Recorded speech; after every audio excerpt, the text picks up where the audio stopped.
কর্মসূচি চলতে থাকবে যতক্ষণ পর্যন্ত আমাদেরকে আবেদনের একটা সুযোগ না দেওয়া হবে। আমরা মাঠ ছাড়বো না, কোনোভাবেই না। আমরা গত একটা বছর এই পদযাত্রা করতেছি, লাগাতার অবস্থান করতেছি ছোট্ট একটা দাবি নিয়ে। যারা আমরা করোনাকালীন ক্ষতিগ্রস্ত শিক্ষার্থী, বিগত সময়ে যত বঞ্চনা, বৈষম্য চাকরির বাজারে হয়েছে তার সবকিছু আমাদের উপর দিয়ে গিয়েছে।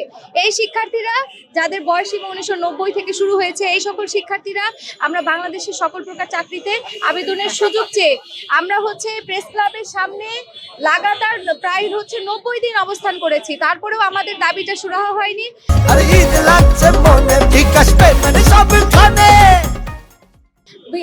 অন্তর্বর্তীকালীন সরকারের সময়ে বর্তমান সরকারের গুরুত্বপূর্ণ লিডাররা যারা, তাদের মধ্যে মির্জা ফখরুল ইসলাম আলমগীর স্যার বলেছিলেন যে এইটা তারা নির্বাচিত হলে দ্রুত এটা সর্বোচ্চ গুরুত্ব দিয়ে সমাধান করবে।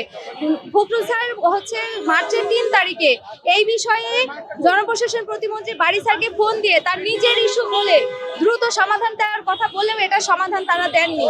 তো যেহেতু কালক্ষেপণ হচ্ছে, তার কারণে আমাদের কর্মসূচি চলতে থাকবে যতক্ষণ পর্যন্ত আমাদেরকে আবেদনের একটা সুযোগ না দেওয়া হবে। আমরা মাঠ ছাড়বো না, কোনোভাবেই না।